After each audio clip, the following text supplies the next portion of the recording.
23 de abril de 2006, Medicine Hat, Canadá. En un tranquilo vecindario, la policía recibe una llamada inquietante. Una familia entera no responde al teléfono ni abre la puerta. Cuando los oficiales entran a la vivienda, el silencio se mezcla con el olor metálico de la sangre. En la sala, encuentran los cuerpos de Mark y Debra Richardson, brutalmente apuñalados. En el piso de arriba, el hijo menor, Jacob, de 8 años, yace sin vida en su cama.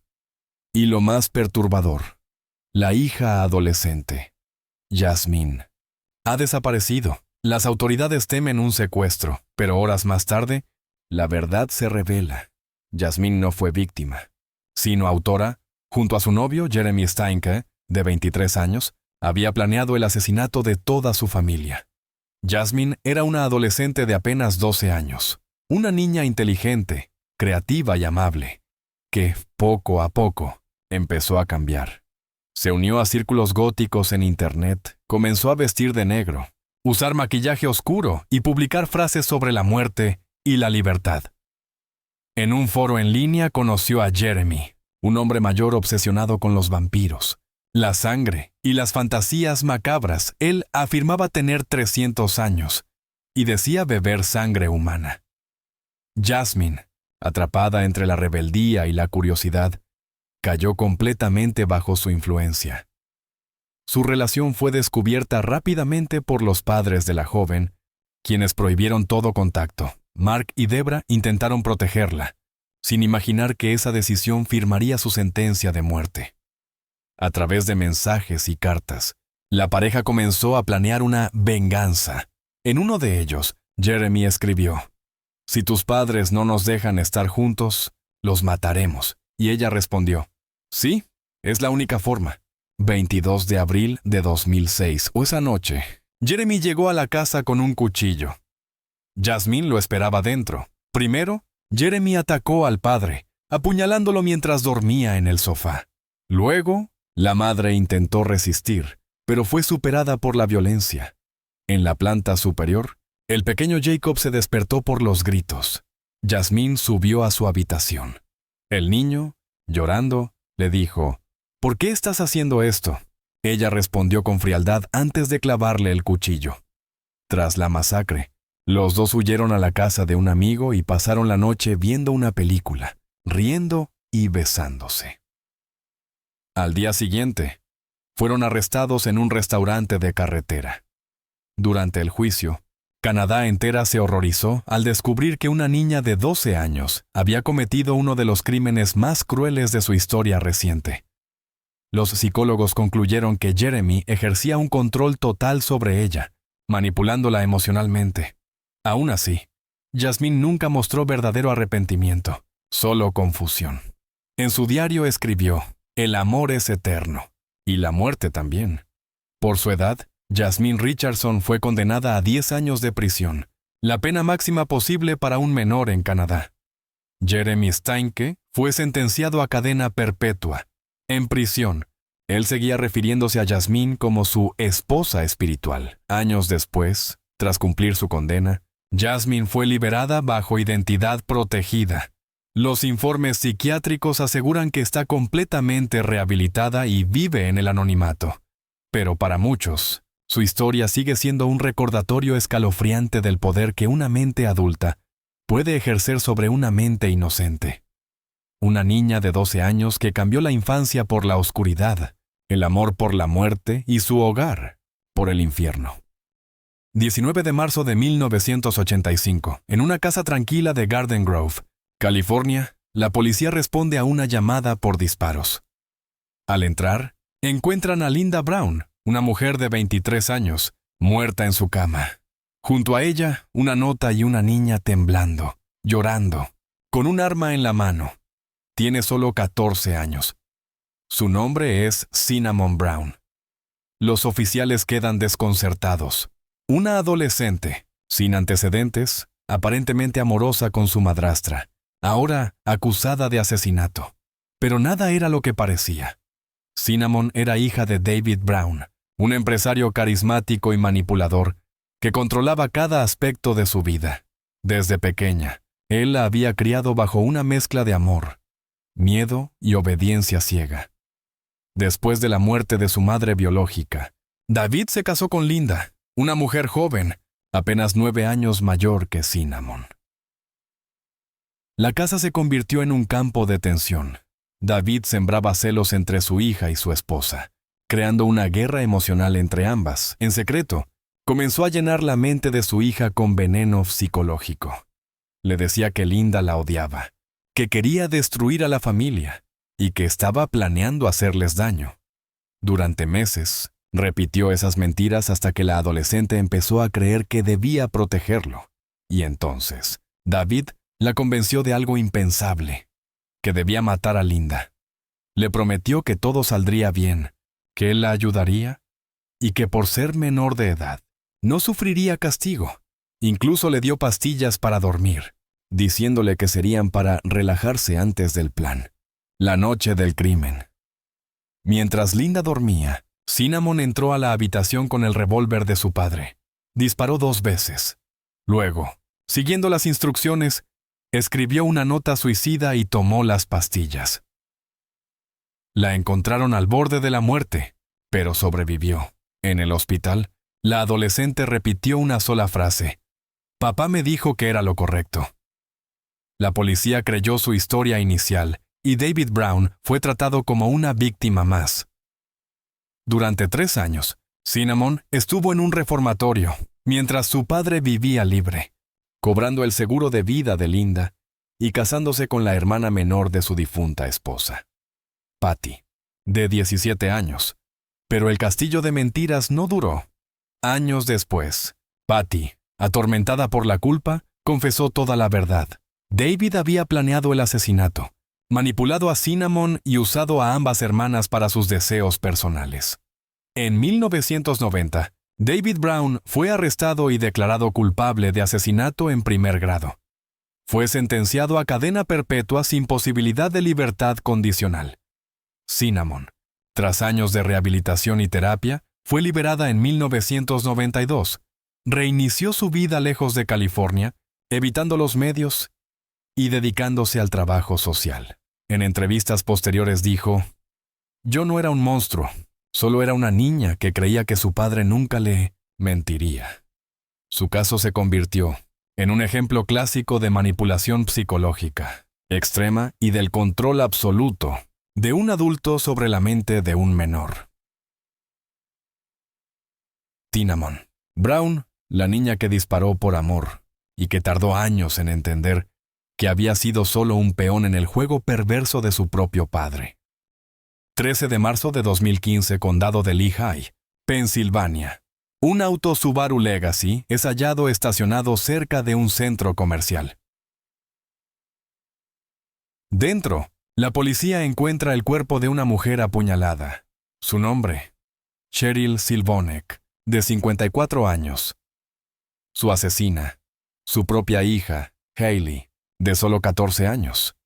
A su lado estaba su novio, Caleb Barnes, un soldado de 20 años. Juntos habían planeado un crimen tan absurdo como devastador. Hailey era una estudiante brillante, disciplinada, con sueños de ser abogada. Provenía de una familia estable y amorosa, pero su vida cambió cuando conoció a Caleb Barnes en un concierto. Él le mintió sobre su edad, diciéndole que tenía 17.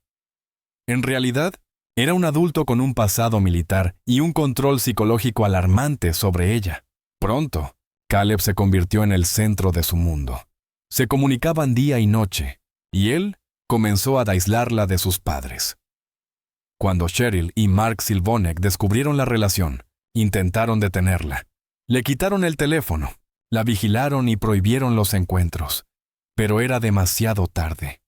En secreto, Hailey y Caleb comenzaron a fantasear con una vida libre, juntos, una vida que solo podría existir sin sus padres. 12 de marzo de 2015, mientras su familia dormía, Hailey envió un mensaje a Caleb: «Está hecho, ven ahora». Minutos después, él llegó a la casa. Hailey abrió la puerta y lo guió hasta la habitación de sus padres. Allí, Caleb apuñaló a Cheryl repetidas veces mientras Mark dormía al lado. Hailey observó todo desde el pasillo, paralizada. Luego ayudó a su novio a cargar el cuerpo hasta el coche familiar. Condujeron hasta un área rural y lo abandonaron cerca de un lago. Al regresar, intentaron limpiar la sangre con lejía y ropa vieja, pero los mensajes de texto entre ambos los delataron. La policía encontró en el teléfono de Hailey conversaciones donde planificaban el asesinato con detalles escalofriantes. Durante el interrogatorio, Hailey lloraba y repetía una frase. No quería hacerlo, pero él dijo que debía elegir entre él o mi familia. 2016, el juicio fue rápido y mediático. Los fiscales demostraron que Hailey había ayudado a encubrir el crimen y que, aunque manipulada, comprendía la gravedad de sus actos. Hailey Silvonek fue condenada a entre 35 años y cadena perpetua. Caleb Barnes recibió cadena perpetua sin posibilidad de libertad condicional. Mark Silvonek, el padre sobreviviente, declaró entre lágrimas: Perdí a mi esposa y a mi hija la misma noche. Hoy, Hailey cumple su condena en una prisión juvenil de Pensilvania. Es una de las reclusas más jóvenes en cumplir una sentencia de por vida en ese estado. En entrevistas, asegura que ha comprendido el daño irreparable de sus decisiones. Pero para el mundo, su historia sigue siendo un retrato de cómo la manipulación puede convertir el amor adolescente en una tragedia irreversible. El amor puede ser ciego, pero en este caso, fue mortal. 28 de agosto de 2013, Aurora, Colorado. Una llamada desesperada al 911 alertó a la policía sobre un ataque dentro de una vivienda familiar. Cuando los agentes entraron, se encontraron con una de las escenas más aterradoras que jamás habían visto. En el baño, el cuerpo de Jun Mi-hoy, una madre inmigrante de origen asiático, yacía sin vida. Había sido apuñalada más de 80 veces. La atacante seguía en la casa cubierta de sangre, mirando fijamente al vacío. Tenía solo 18 años. Su nombre era Isabela Guzmán. Durante años, Isabela había sido una adolescente problemática. Había crecido entre el amor y la tensión de un hogar dividido. Sus padres se habían separado cuando era niña, y su madre, Jun-mi, trataba de mantener la estabilidad mientras su hija se hundía en una espiral de rebeldía. Los profesores la describían como una joven distante, fría, a veces violenta. Con el paso del tiempo, su comportamiento se volvió más impredecible. Gritaba, rompía objetos, desaparecía de casa durante días. Jun-mi, agotada, había llegado a escribirle un correo a su exmarido advirtiendo: Isabela me odia. Tengo miedo de lo que pueda hacer. Esa noche, el miedo se hizo realidad. Isabela esperó a que su madre subiera al baño. Sin decir una palabra, la siguió con un cuchillo de cocina en la mano. Los gritos fueron tan fuertes que los vecinos llamaron a la policía. Cuando el padrastro de Isabela logró abrir la puerta, vio sangre escurriendo por debajo y el cuerpo de Jun-mi en el suelo. Isabela escapó por la puerta trasera, pero fue arrestada pocas horas después.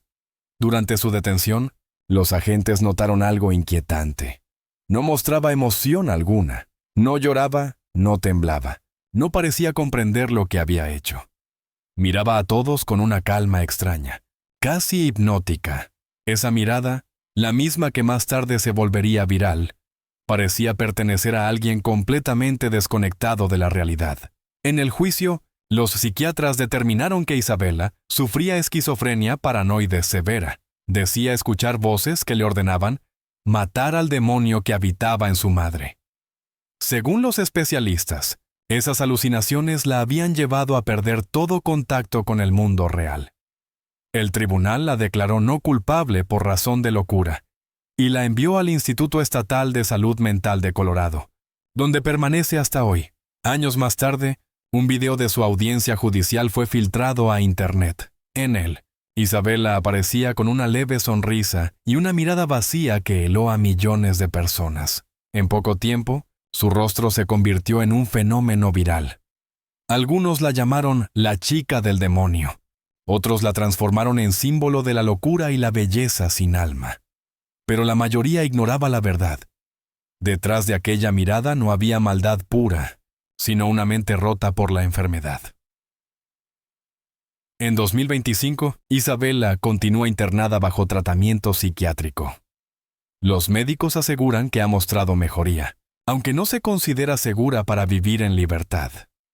A veces escribe cartas que nunca envía. En una de ellas, dejó una frase que aún resuena entre quienes han seguido su caso.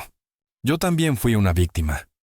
El caso de Isabella Guzmán cambió la forma en que muchos ven el crimen y la locura. Una joven que destruyó a quien más la amaba y se convirtió, sin quererlo, en un mito oscuro del siglo XXI. 1954, Christchurch, Nueva Zelanda. Una tranquila ciudad colonial, donde el orden y las apariencias lo eran todo, se convertiría en el escenario de uno de los crímenes más impactantes del siglo XX. Dos adolescentes, unidas por una amistad intensa y peligrosa, decidieron que nada, ni siquiera una madre, podía separarlas. Ellas eran Pauline Parker, de 16 años, y Juliet Hulme, de 15. Ambas eran inteligentes, imaginativas y profundamente diferentes a sus compañeros. Pauline provenía de una familia trabajadora. Juliet era hija de un importante científico británico y una mujer elegante de alta sociedad. A pesar de sus orígenes distintos, se reconocieron una en la otra, almas solitarias que vivían en mundos que no las entendían. Su amistad creció con rapidez y se volvió obsesiva. Pasaban horas escribiendo historias, creando un universo imaginario al que llamaban el cuarto mundo.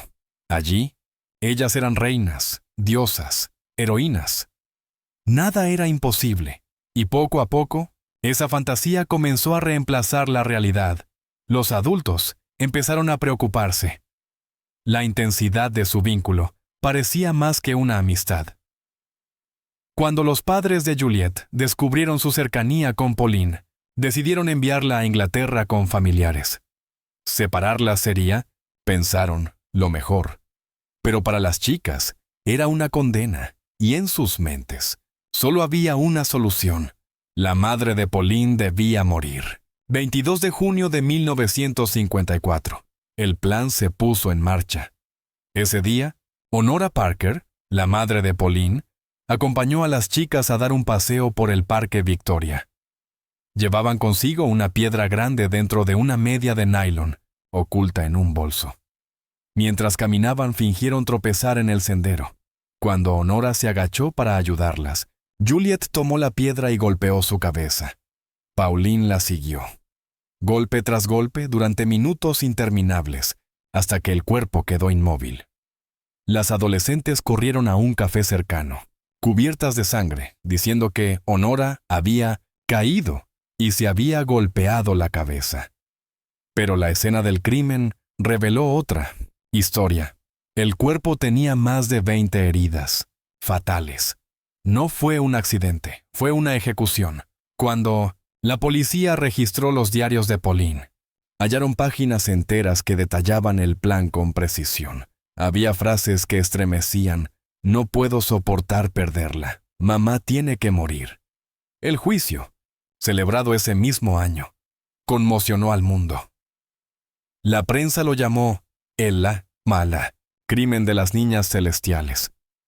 La defensa intentó argumentar que ambas sufrían una especie de locura compartida, un trastorno llamado folie à deux, en el que dos personas pierden contacto con la realidad juntas. Pero el jurado no se conmovió. Ambas fueron declaradas culpables de asesinato. Por ser menores de edad, escaparon de la pena de muerte y recibieron penas de prisión de 5 años. Al salir, se les prohibió volver a verse nunca más. Juliet Hulme cambió su nombre a Anne Perry y se convirtió años más tarde en una reconocida escritora de novelas policíacas en Inglaterra. Pauline Parker vivió en el anonimato, dedicada a la religión y la enseñanza. Ninguna volvió a hablar públicamente del crimen. Su historia sigue siendo un ejemplo estremecedor de cómo la obsesión puede deformar la inocencia y de cómo una amistad puede transformarse en locura compartida. Dos chicas, un mundo imaginario, y una madre que se interpuso entre ellas, solo para ser borrada de la realidad. En las tranquilas calles de Markham, Ontario, Canadá, vivía una familia que parecía tenerlo todo. Los Pan eran el ejemplo del sueño inmigrante hecho realidad. Bich Ha y Hui Han Pan habían llegado desde Vietnam buscando una vida mejor. Trabajaron incansablemente para construir un futuro seguro para sus hijos, Jennifer y Félix. Creían firmemente en la disciplina, la educación y el esfuerzo, y esperaban que Jennifer, su hija mayor, fuera la prueba viviente de ese éxito. Durante años, Jennifer fue la hija perfecta. Sacaba buenas notas, tocaba el piano, ganaba medallas en patinaje artístico y siempre sonreía en las reuniones familiares. Sus padres la vigilaban de cerca, imponiéndole reglas estrictas. Nada de fiestas, nada de novios, nada de distracciones. Pero detrás de esa fachada de perfección, Jennifer vivía una doble vida. En la secundaria conoció a Daniel Wong, un joven rebelde que trabajaba en una pizzería. Se enamoraron en secreto. Y cuando sus padres descubrieron la relación, le prohibieron volver a verlo. Aquello encendió algo oscuro dentro de Jennifer. Comenzó a mentir. Y ya no pudo detenerse. Falsificó calificaciones, diplomas y correos electrónicos. Convenció a sus padres de que había sido aceptada en la Universidad de Toronto. Cada mañana fingía ir a clases, pero en realidad pasaba los días en cafés o con Daniel. Incluso les hizo creer que estaba por graduarse como farmacéutica. Sus padres se sentían orgullosos, y ella se hundía cada vez más en su red de mentiras. Cuando la verdad comenzó a desmoronarse, el castigo fue inmediato. Sus padres la aislaron completamente, le quitaron el teléfono, el coche y la libertad. Le prohibieron ver a Daniel y en su mente. Aquello no fue una corrección, fue una prisión. Noviembre de 2010.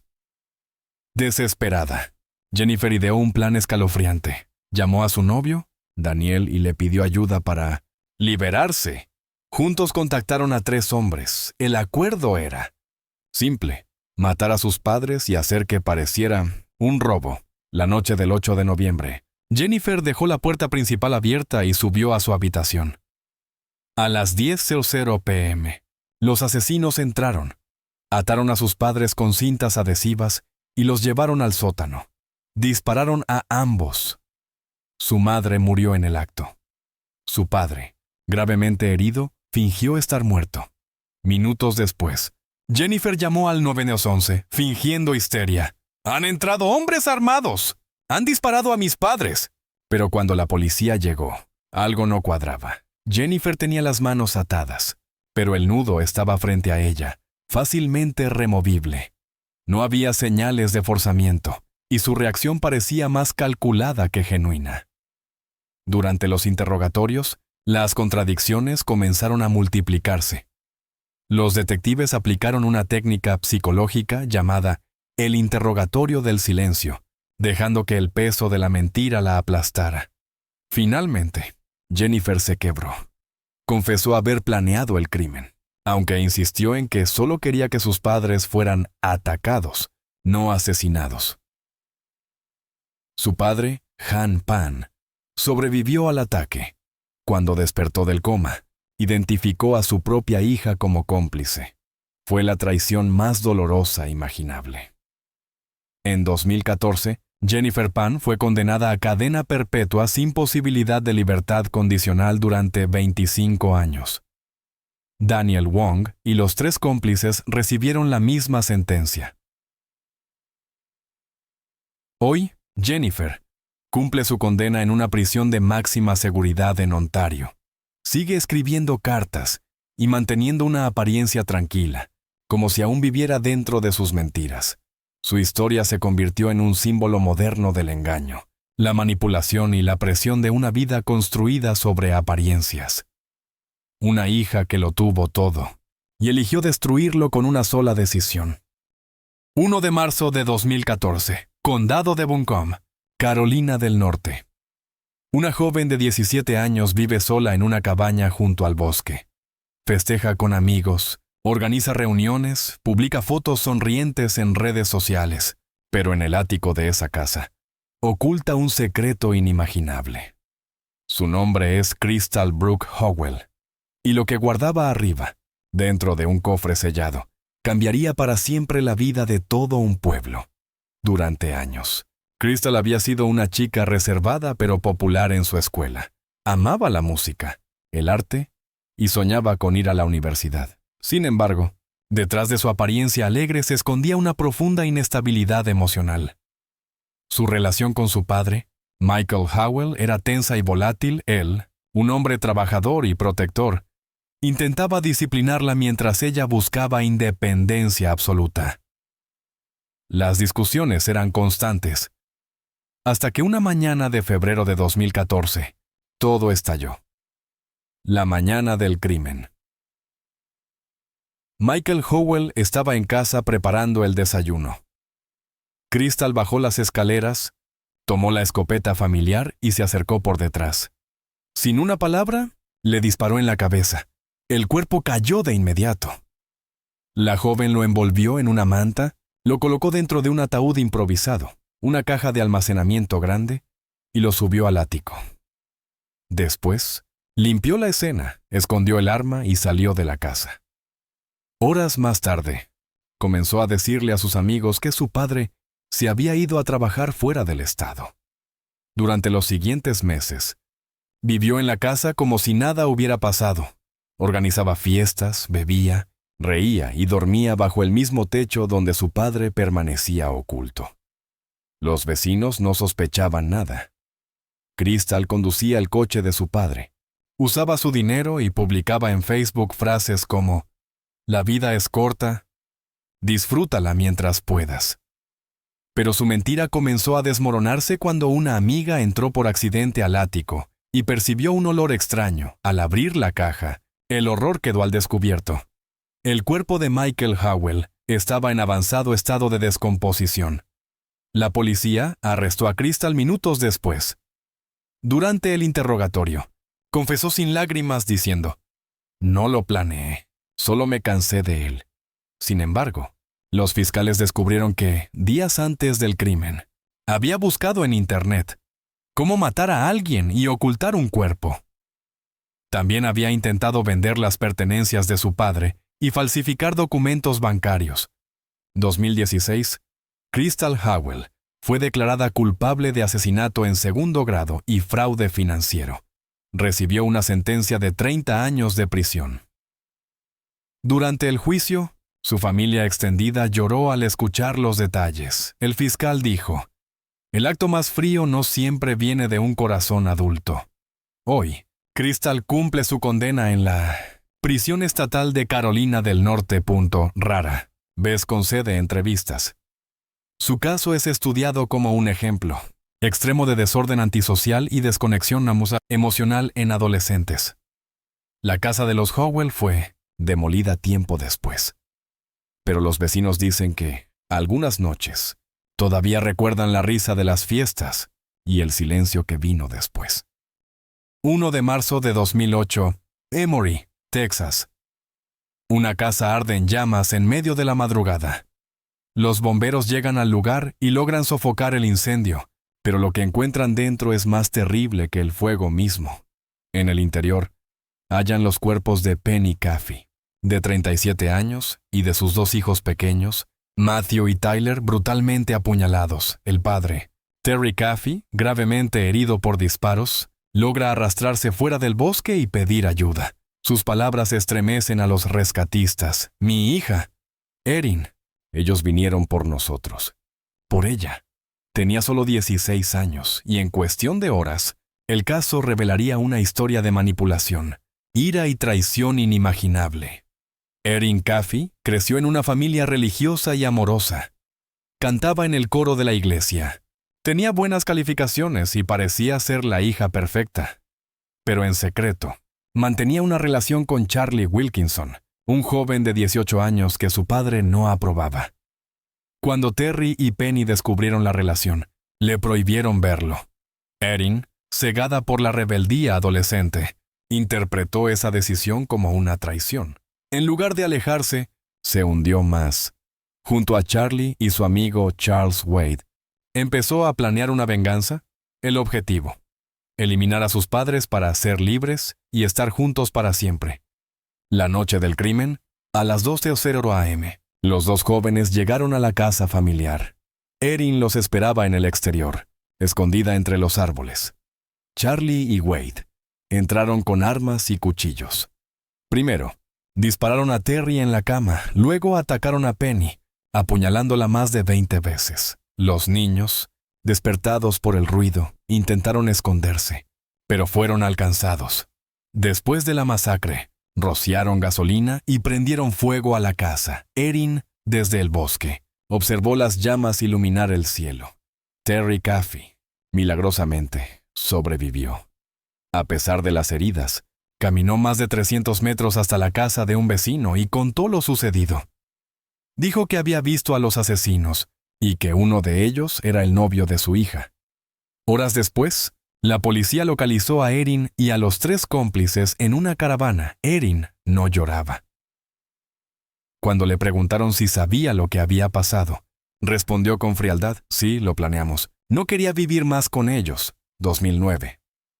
Durante el juicio, la fiscalía presentó mensajes de texto donde Erin coordinaba los detalles del crimen: las armas, la hora y la ruta de escape. Charlie Wilkinson confesó que todo había sido idea de ella. Línea B100 hasta el jurado no dudó. Erin Caffey fue condenada a cadena perpetua sin posibilidad de libertad condicional. Sus cómplices recibieron la misma pena. El padre de Erin, Terry, perdió a toda su familia, pero con el tiempo hizo algo que pocos podrían imaginar: la perdonó. Visitó a su hija en prisión y dijo públicamente: si no la perdono, el odio me matará a mí también. Hoy, Erin cumple su condena en una prisión de Texas. Ha expresado arrepentimiento y participa en programas religiosos para reclusas. Pero su historia sigue siendo una de las más aterradoras traiciones familiares jamás registradas. El amor prohibido puede cegar, pero en el caso de Erin Caffey, el amor se convirtió en fuego. 7 de marzo de 2015. En una cabaña aislada en el bosque de Wisconsin, se descubre una escena macabra. 2 adultos yacen muertos. Una adolescente ha desaparecido. Y en Internet, su blog se llena de poemas oscuros, firmados con un nombre inquietante. Bamchick, la autora, Ashley Martinson, de apenas 17 años. A primera vista, Ashley parecía una chica común, estudiante callada, amante de la escritura, con una pasión por los animales y los libros de terror. Pero su vida en casa era un infierno. Su padrastro, Thomas Ayers, era un hombre violento, controlador y abusivo. Golpeaba a su madre, Jennifer, y aterrorizaba a Ashley. Años de abuso físico y psicológico convirtieron su infancia en una pesadilla silenciosa. En su diario, Ashley escribió: el miedo es mi rutina, el dolor mi compañero. Pero un día todo esto terminará. Día del crimen. Después de una nueva discusión violenta, Ashley escuchó a su madre gritar. Thomas la golpeaba de nuevo. Fue el punto de quiebre. Subió a su habitación, tomó una escopeta de caza y bajó las escaleras. Primero le disparó a su padrastro en la cabeza. Luego, mientras intentaba recargar el arma, lo apuñaló repetidamente con un cuchillo de cocina. Su madre corrió hacia ella, suplicando que se detuviera. Ashley le disparó también. Tras los asesinatos, Ashley encerró a sus 3 hermanastras pequeñas en un dormitorio para mantenerlas a salvo. Dejó comida, juguetes y una nota. No tengan miedo. Las amo. Luego tomó el coche y huyó con su novio. La policía la capturó horas después. Cuando los agentes la interrogaron, Ashley no mostró frialdad, sino agotamiento. Dijo con voz temblorosa: solo quería que todo el dolor se detuviera. La investigación reveló años de abusos ocultos. Su madre sabía lo que ocurría, pero nunca la defendió. Thomas había amenazado con matarla si hablaban. Ashley había pedido ayuda a la escuela y a las autoridades. Sin resultado, el sistema la había ignorado. Hasta que fue demasiado tarde. En 2017, Ashley Martinson se declaró culpable de homicidio intencional en segundo grado. Fue condenada a 23 años de prisión. Durante el juicio, el fiscal reconoció los abusos sufridos, pero dijo, nada justifica 2 muertes. La defensa respondió, nada justifica una vida entera de tortura. Hoy, Ashley cumple su condena en una prisión de mujeres en Wisconsin. Desde allí, sigue escribiendo poemas y reflexiones sobre la violencia doméstica y el trauma. En una de sus cartas dijo, no soy un monstruo, soy el resultado de un hogar donde el amor se reemplazó por el miedo.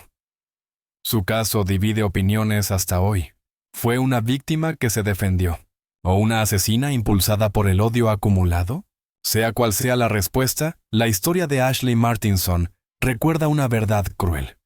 Cuando el silencio dura demasiado, el dolor encuentra su propia voz. 2 de septiembre de 2003, Bellevue, Idaho. Un amanecer tranquilo se vio interrumpido por una llamada desesperada al 911. Una adolescente gritaba que alguien había asesinado a sus padres mientras dormían. Su nombre era Sarah Johnson. Tenía solo 16 años, y detrás de esa voz temblorosa se escondía uno de los crímenes más impactantes cometidos por una hija en la historia reciente de Estados Unidos. Cuando la policía llegó a la elegante casa familiar, encontró una escena aterradora. Alan y Diane Johnson yacían en su habitación, asesinados a sangre fría. Alan había recibido un disparo en la cabeza con un rifle de gran calibre. Diane, al intentar huir, fue alcanzada en la espalda. El arma, un rifle del propio hogar, había sido cuidadosamente colocada en el suelo, junto a una bata ensangrentada. Pero lo más inquietante no estaba en la escena, sino en el comportamiento de su hija. Sarah lloraba, pero sin lágrimas. Parecía más confundida que devastada. Y sus explicaciones cambiaban con cada pregunta. Durante la investigación, la policía descubrió un conflicto profundo entre Sarah y sus padres. Alan y Diane habían prohibido su relación con Bruno Santos, un joven inmigrante de 19 años con antecedentes delictivos. Ellos temían que Bruno la manipulase, pero Sarah estaba convencida de que era el amor de su vida. Cuando le prohibieron verlo, la tensión se transformó en rabia. En su mente adolescente, sus padres ya no eran figuras protectoras, sino enemigos. Los detectives encontraron rastros clave, una bata de baño con ADN de Sarah, residuos de pólvora en su ropa y huellas dactilares en el rifle. Pero lo más revelador fue el testimonio de sus propios amigos. Uno de ellos confesó que Sarah había dicho días antes, «Si no puedo estar con Bruno, no quiero tener padres». El caso conmocionó al pequeño pueblo de Bellevue. Nadie podía creer que la niña sonriente que jugaba voleibol en la escuela secundaria fuera capaz de ejecutar un asesinato tan metódico. 2005, el juicio comenzó y la historia de Sarah se desmoronó rápidamente. La fiscalía presentó pruebas de ADN, pólvora y sangre en su bata. El jurado escuchó grabaciones, declaraciones y reconstrucciones del crimen. La escena era clara. Sarah se había levantado en la madrugada. Había tomado el rifle de su hermano, entró en el dormitorio de sus padres y disparó sin titubear. La defensa intentó presentarla como una adolescente confundida, influenciada por su novio y bajo presión emocional. Pero el jurado no tuvo dudas. Sarah Johnson fue declarada culpable de doble asesinato en primer grado. La sentencia: cadena perpetua sin posibilidad de libertad condicional. Hoy, Sarah tiene más de 35 años y cumple su condena en la prisión estatal de Idaho. A lo largo de los años, ha mantenido su inocencia, asegurando que fue incriminada, pero las pruebas forenses siguen siendo contundentes. Su caso se estudia hoy en criminología como un ejemplo de cómo la obsesión, la rebeldía y el amor distorsionado pueden llevar a la destrucción total. Una hija que lo tuvo todo, una familia, un futuro, una vida, y lo perdió todo por un disparo.